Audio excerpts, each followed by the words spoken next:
봄이 시작된 것으로 보입니다. 절기가 새로워지고 새봄의 새로운 생명과 은혜를 이 만물에 허락하시는 하나님께서 우리 성도들의 삶에도 영육간에도 새로운 생명과 은혜를 넘치게 주시기를 축원합니다. 아멘. 여러분 한번 오늘 말씀 듣기 전에 저하고 이런 일을 한번 해보시겠어요? 그 오른손을 한번 들어보시죠. 오른손을 주먹을 쥐고, 주먹을 쥐고. 좀 낯선 말이지만 저를 따라서 한번 해보시겠어요? 톨레 톨레 크루시피게 에움. 우리가 이 말이 다 끝나면 크게 외치고 주먹을 한번 이렇게 높이 올리면 좋겠습니다. 시작합니다. 톨레 톨레 크루시피게 에움. 확 올리면 팔을 내리세요. 이제 이게 무슨 말인지 모르시죠? 저도 잘 몰라요. 이 말이 무슨 말이냐면 정말 황공하고 송구하게도 죽이시오 죽이시오 십자가에 못 박으시오 이 말입니다. 라틴어입니다.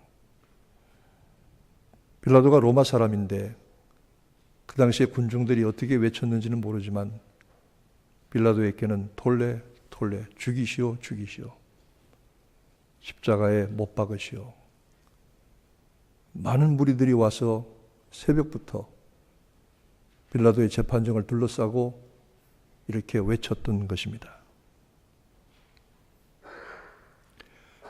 예수님 당시에 유월절을 지키러 찾아온 이스라엘 사람들이 보통 한 100만 명 정도 된다고 합니다. 그런데 갈릴리에서부터 따라온 한 줌밖에 안 되는 여자들과 제자들, 이 사람들은 그나마 다 도망가 버리고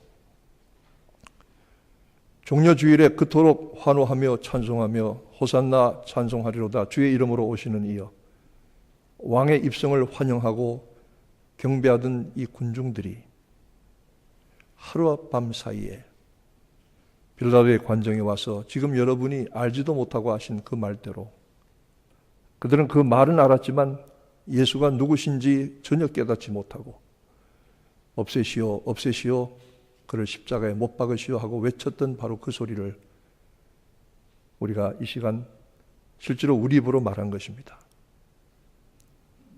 우리가 만약 그때 그 자리에 있었으면 우리도 예수를 십자가에 못 박는 무리에 섰을지 모르기 때문입니다. 예수님이 십자가에 죽으신 일은 하나님이 정하신 일이라고 했습니다. 그러기에 하나님이 정하신 일을 피할 수 없는 것을 깨달으셨을 때에 아버지여 내 원대로 마옵시고 아버지의 원대로 하옵소서 순종하시고 앞으로 그 고난의 길 골고다의 길을 향해서 가셨다고 했습니다. 그리고 그 순종이 영광이 되었다고 했습니다. 오늘 우리가 빌라도와 모든 군중들 그리고 그를 둘러싼 유대 권세자들의 일을 보면서 하나님이 하신 일이고 하나님이 내어주신 것이지만 사람이 꾸민 사건이라는 사실도 동시에 이해할 수가 있습니다. 사람들은 예수가 누군지 잘 알지도 못한 채로 권세자들의 선동에 휩쓸려 갔습니다. 그 뒤에는 치밀하게 조직된 음모와 술수가 있었고 빌라도는 가장 큰 권력과 결정권을 가진 것 같았지만 그는 그 일에 엮여들어가 도구로 이용당했던 것입니다. 첫째는 권세자들의 음모입니다. 예수님의 모든 고난과 죽음은 당시의 유대 권력자들의 비타협적인 관계에서부터 출발했습니다. 애초부터 유대 지도자들, 권세자들은 예수와 그의 제자들이 갈릴리 출신이라는 데 대해서 별로 점수를 주지 않았습니다. 북방의 갈릴리는 가장 미천하고 무식한 사람들이 사는 그런 곳입니다. 갈릴리에서 무슨 나사렛에서 무슨 선한 것이 있겠느냐.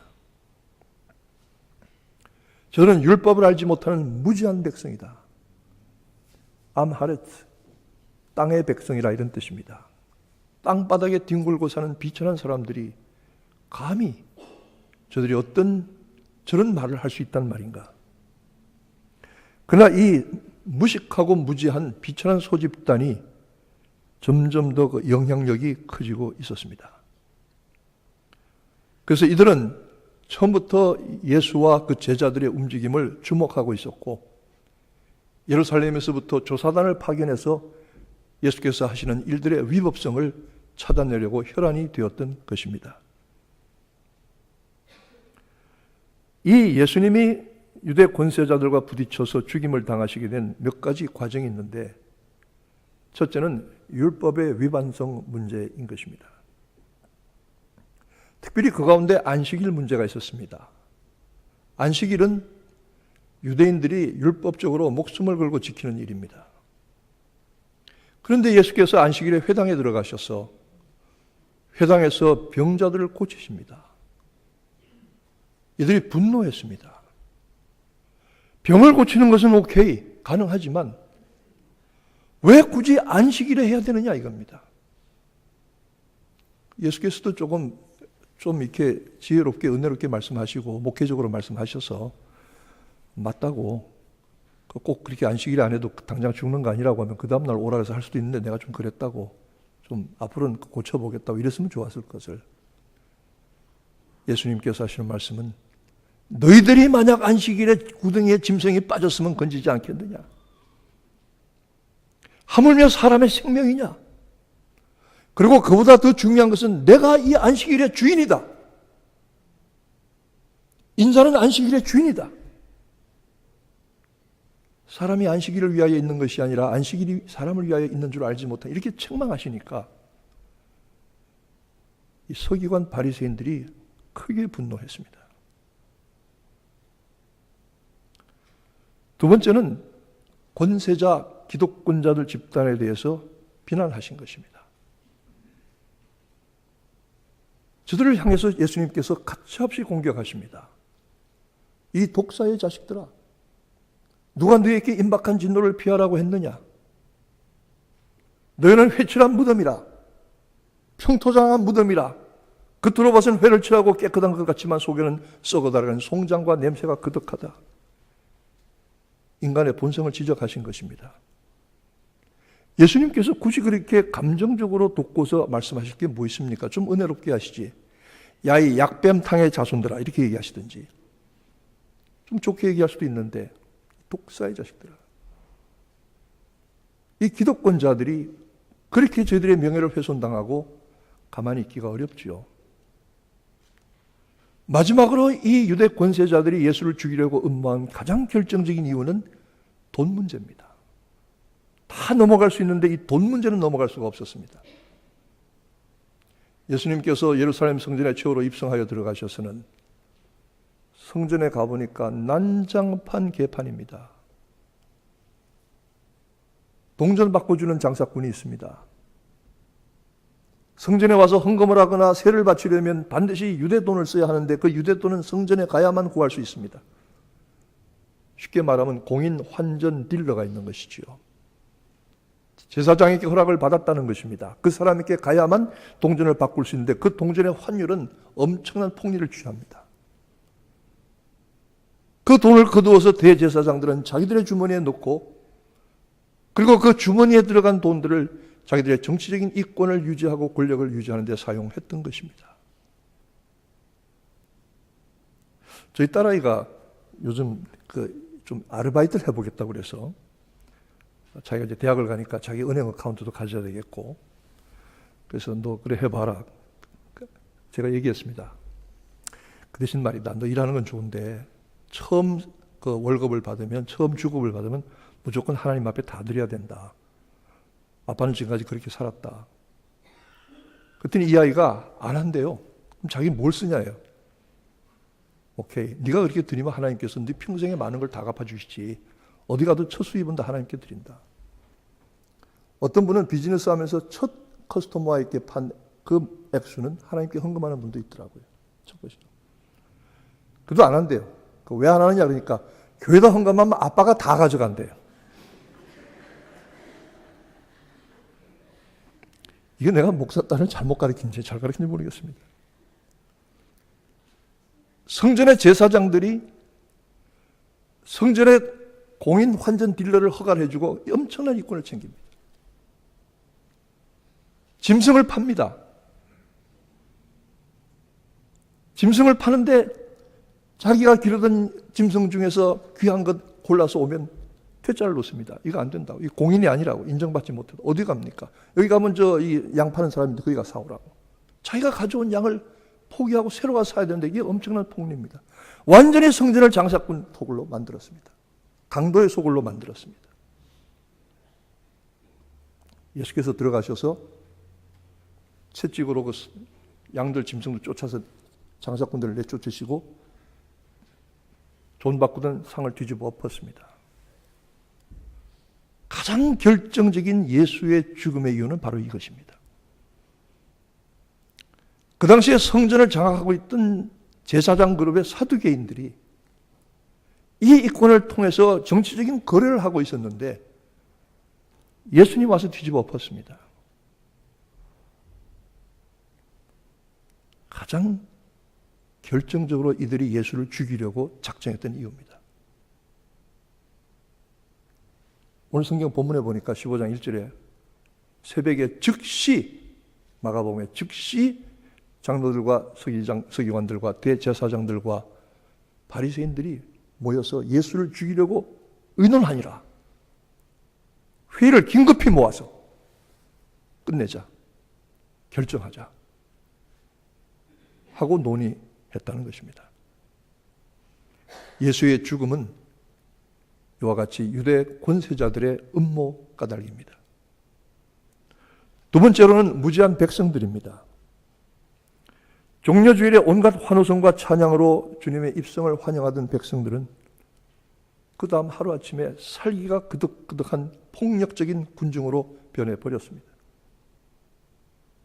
이들은 예수가 누구신지 알지도 못하면서 마치 우리가 알지도 못하면서 톨레 크루시피게 애움하고 외쳤던 것처럼 빌라도의 관정에 나가서 제사장들과 장로들과 서기관들 바리새인들의 사주와 선동을 받고 휩쓸려서 저들이 소리를 합해서 톨레 크루시피게 애움, 예수를 죽이시오 못 박아 죽이시오. 두 가지 이유입니다. 하나는 구경거리를 원했던 것입니다. 비참하고 잔인하지만 구경하고 싶었습니다. 그리고 그들 속에는 그 피를 보려고 하는 사리가 악의가 있었던 것입니다. 그것은 인간의 모습입니다. 그리고 어떻게 보면 우리 자신의 모습입니다. 그리고 우리도 아마 예루살렘 그 자리에 있었으면 거의 틀림없이 톨레이 크루시피게 애움하고 외쳤을 것입니다. 그리스도를 십자가에 못 박아 죽게 한 것은 빌라도가 아니고 유대의 관원들이 아니고 어쩌면 바로 우리 자신인지도 모릅니다. 세 번째로 정치적인 빌라도였습니다. 여러분, 이 빌라도가 그 당시에 로마 황제가 직접 임명해서 파견한 유대 총독입니다. 그런데 로마 황제는 유대 총독의 자리를 아무나 보내지 않았습니다. 당시에 팔레스타인, 오늘날 유대 이스라엘 땅은 세금은 별로 거둘 것이 없지만 지리적으로 정치적으로 중요한 위치에 있었습니다. 황제는 여러 속국 속주 중에서 자기가 가장 신뢰할 수 있는 유능한 신하를 그곳에 총독으로 파견했던 것입니다. 바꿔 말하면 유대 총독 자리는 아무나 가는 게 아닙니다. 그리고 유대 총독을 잘 임기를 마치면 반드시 진급해서 갔습니다. 명망이 있고 정치적인 능력과 행정적인 수완과 실력이 인정된 사람만이 유대 총독으로 가는 것입니다. 빌라도 보통 사람 아닙니다. 대단한 사람입니다. 그리고 정치적인 감각이 뛰어난 사람입니다. 요세푸스라고 하는 사람이 있었던 이스라엘이 망한 후에 기록했던 유대 역사에 보면은 빌라도가 예루살렘 들어가려고 군대를 끌고 가는데 바리새인들 200명이 와서 막았습니다. 못 들어갑니다. 비켜라, 너희들 목을 다치겠다. 그랬더니 바리새인 200명이 우리를 죽이고 가시오하고 목을 내밀었답니다. 그거 왜 그러냐? 빌라도가 로마 군대가 행진하는 그 맨 앞에 독수리 군기가 가잖아요. 이게 우상의 상징입니다. 거룩한 예루살렘 성에 우상이 들어갈 수 없다는 거죠. 빌라도는 그 무리들을 짓밟고 갈 수도 있었는데 정치적인 감각을 동원해서 피해 돌아갔습니다. 그래서 로마 총독의 주둔지는 예루살렘이 아니라 서북부의 바닷가인 가이사라에 있었던 것입니다. 그리고 또 한 가지는 로마는 하루아침에 이루어진 나라가 아닙니다. 여러분 로마에 관해서 여러 가지 그 역사적인 책들을 많이 자료들을 보신 분은 알겠지만 로마의 법은 그리고 로마의 행정과 정치와 그들의 정신과 그들이 가졌던 도덕적인 원칙들은 오늘날 우리들에게도 감동을 줄 만한 것입니다. 철저한 법과 원칙에서 운영되고 이 지배되었던 통치되었던 나라가 로마입니다. 그런데 이 현실적이고 합리적이고 이성적인 로마 총독 대단한 실력을 가진 빌라도가 예수라고 하는 사람이 잡혀가지고 와서는 반역죄와 신성 모독죄로 죽임을 당해야 되겠다고 사형 판결을 해달라고 데리고 왔는데 죄목이 뭐냐 보니까 유대인의 왕입니다. 유대인 왕. 빌라도가 그 묶여서 온 유대인의 왕을 보니까 한심하기 짝이 없습니다. 무슨 놈의 왕이 이런 왕이 있느냐고. 무슨 놈이 부하도 하나도 없고 군대도 없고 이렇게 볼품도 없는 사람이 묶여가지고 이렇게 왔는데 이게 무슨 왕이냐고. 이게 이런 왕이 어디 있느냐고. 빌라도는 아무리 해도 그 제사장들이 그를 향해서 그렇게 고소하고 예수의 흠을 뜯고 문제를 삼아도 현실적으로 하나도 법에 저촉되는 것이 없습니다. 로마는 세금 문제만 정확하게 하고 황제에게 반역만 하지 않으면 그 지역에서 어떤 종교와 풍습을 가져도 문제 삼지 않았습니다. 대제국의 특징이죠. 빌라도는 이해할 수가 없었습니다. 풀어주려고 했습니다. 내가 보니까 이 사람에게 죄가 없어. 유대인의 왕이라는데 우습기 짝이 없어. 이런 왕이 어디 있느냐고. 그때 군중들은 여러분이 오늘 처음에 손들고 외쳤던 그 소리를 빌라도에게 여러 차례 톨레 크루시피게 없이 하시오 그를 십자가에 못 박으시오. 빌라도는 현실적으로 판단했습니다. 예수 한 사람이 무죄하지만 죽게 내어주면 이 군중들의 진노를 달랠 수가 있겠구나. 군중들의 분노를 달래고 진정할 수가 있겠구나.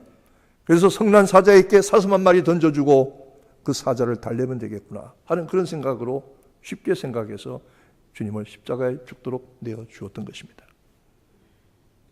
이것은 난폭한 군중의 압박에 정치적인 판단을 하였던 결과인 것입니다.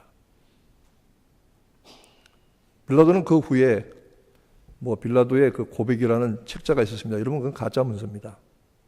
누가 만든 가짜 문서니까 그건 빌라도의 고백, 편지 이런 거는 믿으실 거 없고 빌라도는 그런 나중에 정치적으로 비참한 최후를 맞이하게 됩니다. 그리고 정말로 빌라도는 세상 말로 재수 없는 사람입니다. 2000년 동안 신자들이 모이기만 하면 본디오 빌라도에게 정말로 잘못된 자리에 잘못된 시간에 잘못된 일을 했던 것이죠. 케냐에 어떤 그 변호사 한 사람이 있었는데 아프리카 사람입니다. 이분이 얼마 전에 아주 특이한 일을 했어요. 네덜란드 헤이그에 있는 국제사법재판소에 소송을 했습니다. 재판을 내놓았습니다.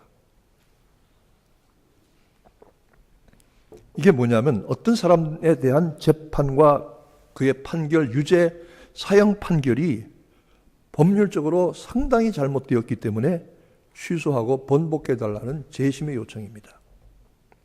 근데 그 피고가 누구냐면 바로 예수 그리스도입니다. 이분의 이름은 돌라 인다 이디스라고 하는 케냐 변호사인데 법률 전문가입니다. 이분이 주장하는 주장이 뭡니까? 우선 예수라고 하는 피의자의 인권이 침해됐다는 것입니다.